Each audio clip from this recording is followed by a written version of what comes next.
everyone, and good morning Marmara Island. And today is another day for me guys. At na-miss ko po kayo. Ang tagal ko pong walang upload na ganitong vlog sa aking channel bukod sa aking YouTube channel. At meron din po akong Facebook page. So, ang tagal ko pong walang upload na vlogs guys. So, ayan, na-miss ko po kayo. Kaya ito, ako po ay magbabalik. And I hope supportahan niyo po ako. At i-update ko po kayo sa mga nangyayari sa buhay ko. Hindi lang po dito sa Marmara Island. Siyempre, dito sa Turkey, yung mga aking everyday na ginagawa. I hope mai-update ko po kayo. At kung ano-ano pa po. And ayan na nga guys. Today ay wala po akong masyadong ganap. Maliban sa magpe-prepare lang ako ng breakfast naming mag-asawa at pupunta po kami ng hospital dahil kailangan naming kubuha ng gamot para sa biyenan ko. So, syempre, kailangan paganda muna tayo bago tayo mag-prepare ng breakfast para wala na akong gagawin later pagkatas namin kumain dahil naka-ready na ako. Ayan, syempre, kailangan pabango-pabango muna tayo. And alam niyo ba guys, every morning, since nung dumating ako dito sa Turkey, nakasanayan ko na uminom ng maligamgam na tubig every morning. At least 1 glass o 2 glass of warm water every morning. So today, magpe-prepare lang po ako ng toast para sa breakfast namin. Kasi wala akong maisip na i-breakfast namin. Yesterday kasi nag-oatmeal kami. So ngayon, gusto kong mag-toast na lang kasi wala din naman akong maisip ko anong ipe-prepare ko for breakfast.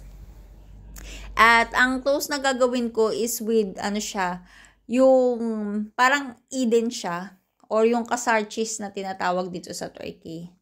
So, maswerte lang din ako sa asawa ko kasi kahit na anong i-prepare ko sa kanya na breakfast o dinner, okay lang sa kanya. Pero syempre, minsan nagtatanong din ako kasi baka mamaya meron din siyang trip kainin, 'di ba?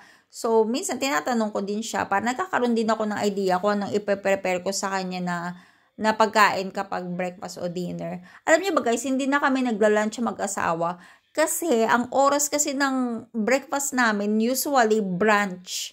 As in, late breakfast, early lunch na kami. Mga alas 11 na kami na minsan ng tanghali kumakain o minsan eksakto alas 12 na ng tanghali kami nakain.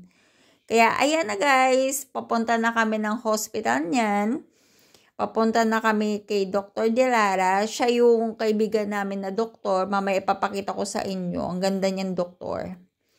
Papunta hospital is around 2 to 3 minutes lang naman ang biyahe mula sa bahay namin with the car. So, ito lang yung aming hospital dito sa Marmara Island. Dito usually more on check-up lang naman. Yung kapag hihingi ka ng reseta, ng gamot, ganyan. Kaunting mga minor check-up na nararamdaman mo. Mga ubo, sipon, ganyan usually. Major problem na about sa health, doon na sa Banderma Hospital pinapadala kasi malaki ang hospital doon.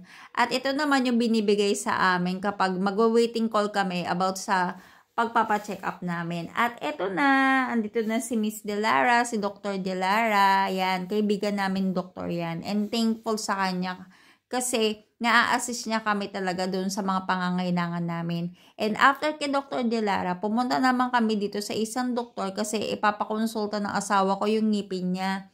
Kasi laging sumasakit, nahihirapan siyang kumain everyday. So, ang suggest sa kanya, hindi dyan pumunta ng Istanbul para doon mapacheck up. Kasi nga, wala masyadong malalaking equipment na mag-check sa ngipin ng asawa ko kung bakit sumasakit iyon. So, ayan guys, nandito na tayo sa pharmacy para kunin yung mga iniresetang gamot ni Dr. Delara para sa biyenan ko, para sa pang-maintenance niya. So, ayan guys, maraming salamat sa panonood na aking video. Until to the next vlog, ingat po kayo palagi. Babush!